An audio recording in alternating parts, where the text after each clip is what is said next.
Assalamualaikum warahmatullahi wabarakatuh.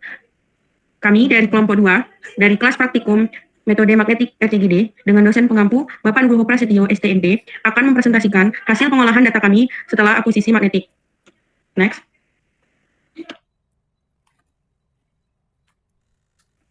Anggota kelompok 2. Yang pertama, saya sendiri sebagai moderator, Charlie Susanti, NIM 122120005, lalu Vivin Julianti Situmorang, NIM 122120014, Muhammad Arif, NIM 122120020, Maruli Sapat Palidan Padede, NIM 122120036, Gilas Chandra Erlangga, NIM 122120052, Nicholas Armando, NIM 122120053, Auliana Ariswari, NIM 122120061, John Eric Nathanael Buta Barat, NIM 122120101, Alia Melisa Putri, NIM 122120124, Rizky Aulia Abdillah, NIM 122120133, dan Markus Huta Barat, NIM 122120175.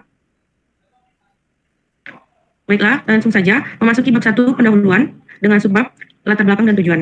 Latar belakang dari akuisisi ini, dalam eksplorasi sumber daya alam dan kajian geologi, diperlukan metode yang efisien dan akurat.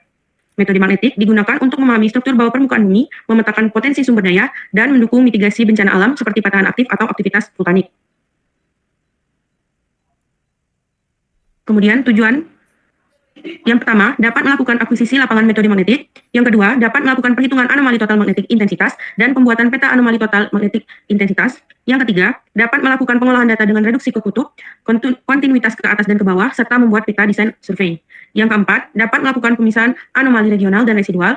Yang kelima, dapat melakukan pengolahan data magnetik dengan menggunakan anomali enhancement. Dan yang terakhir, dapat menentukan litologi permukaan dengan 2D forward modeling. Selanjutnya, bab 2 akan dibacakan oleh rekan saya. Rekan saya persilakan. Baik, di sini ada bab 2 yaitu tentang tinjauan pustaka.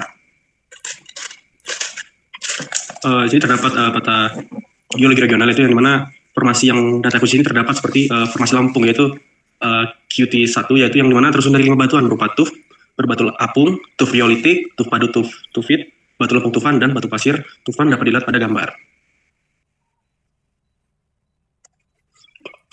Metode magnetik. Metode ini memanfaatkan variasi beran magnet akibat perbedaan sifat magnetik batuan yang dapat memberikan informasi tentang keberadaan mineral, struktur geologi, hingga zona anomali bawah permukaan.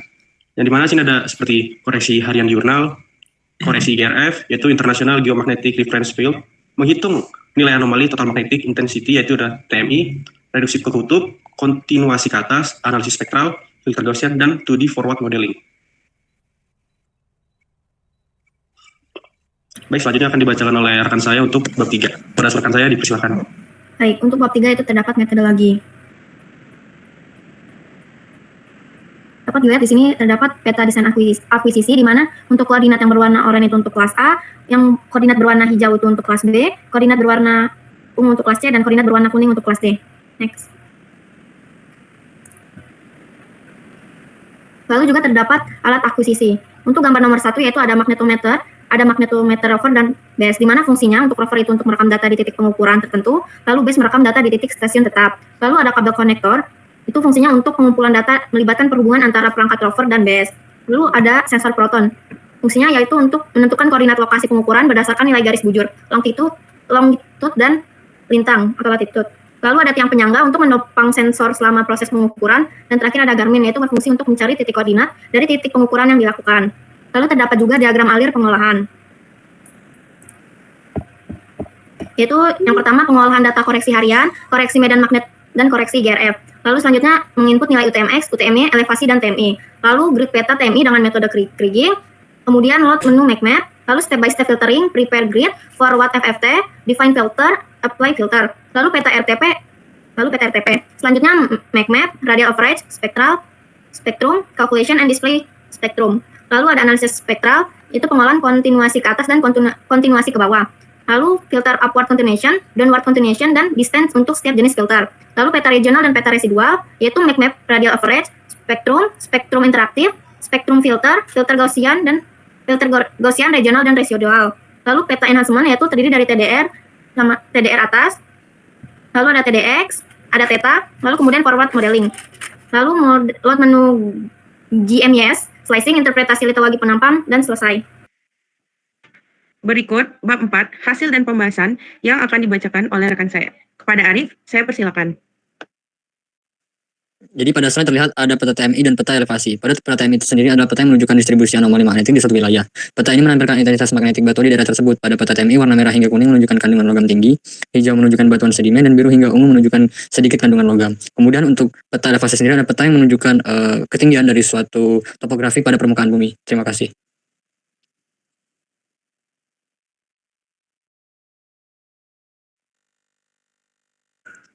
Baik, saya lanjutkan lagi. Peta RTP merupakan peta yang menampilkan data magnetik yang telah dikoreksi untuk memperhitungkan efek kutub magnetik di bumi. Data magnetik ini diubah menjadi terlihat seolah-olah diukur dari kutub utara magnetik. Sedangkan untuk peta regional merupakan peta yang menampilkan data magnetik dalam skala besar dan mencakup daerah yang luas. Peta ini menampilkan pola magnetik regional termasuk struktur geologi dan anomali magnetik.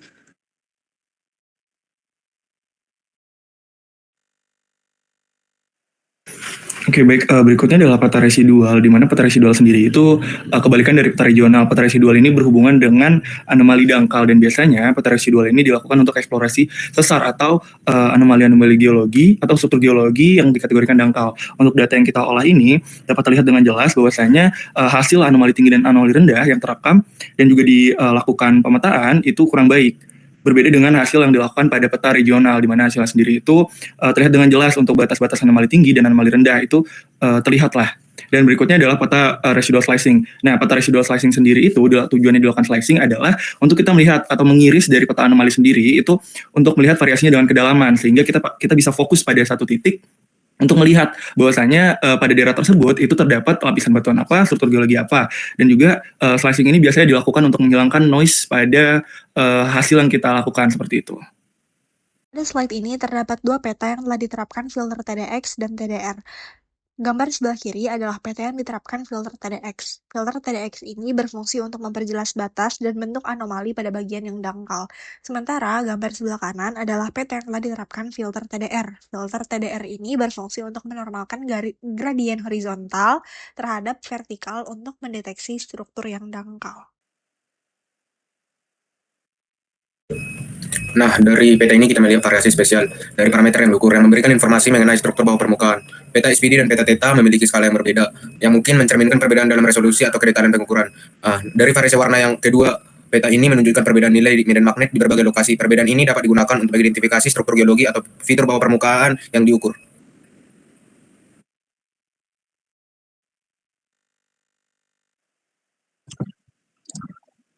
Berikut merupakan hasil model penampang magnetik 2 dimensi dan analisis spektral. Analisis spektral dilakukan untuk memisahkan antara data anomali regional dan residual serta noise. Pemisahan dilakukan dengan menggunakan transformasi Fourier untuk menganalisis struktur anomali magnetik dan memfilter data untuk mendapatkan informasi yang lebih jelas tentang kedalaman dan distribusi anomali tersebut. Dari grafik analisis spektral yang diberikan, anomali regional dan residual dipisahkan berdasarkan rentang datanya. Anomali regional biasanya ditandai dengan interval yang lebih besar dibandingkan dengan anomali residual. Pada analisis spektral ini diperoleh anomali regional dengan kedalaman 281 meter dan residual 139 meter. Pada gambar sebelah kanan merupakan hasil model penampang magnetik slicing 1 yang diperoleh dari respon anomali residual Gaussian, yang dimana pada penampang ini diperoleh 4 lapisan yang berbeda, yaitu lapisan topsoil atau tanah, batu tuf pasir, dan tuf lempung. Penentuan litologi lapisan tersebut dilakukan dengan mempertimbangkan formasi geologi yang ada pada lokasi pengukuran, yaitu formasi Lampung, dan juga dengan membandingkan dengan penelitian terdahulu yang dilakukan di sekitar Nitera.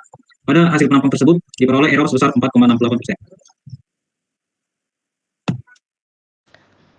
Pada gambar terlihat hasil forward modeling 2D slicing 2 dengan error 2,879, di mana terdapat lapisan paling atas yaitu topsoil atau tanah dengan magnetisasi paling rendah, selanjutnya lapisan tub atau lapisan abu vulkanik yang menunjukkan sifat magnetik sedang, dan selanjutnya tub pasir dengan magnetisasi lebih tinggi, selanjutnya yaitu tub lempung di bagian bawah yang menunjukkan magnetisasi rendah hingga sedang dan menunjukkan material yang lebih halus dan lebih kompak. Bab 5. Kesimpulan. Pengolahan data magnetik melibatkan beberapa langkah dan analisis. Nilai koreksi harian TVH dihitung dengan mengurangi nilai HBS yang diperoleh dan selisih dikalikan faktor pengali dan ditambahkan dengan bacaan alat. Sedangkan koreksi GRF dihitung menggunakan kalkulator BMKG. Total magnetic intensity atau TMI dihitung melalui pengolahan data di Excel. Peta elevasi menunjukkan ketinggian dari anomali magnetik, sementara peta TMI adalah hasil awal yang belum difilter, berbeda dengan peta RTP yang melalui filter untuk menghilangkan pengaruh inflasi magnetik.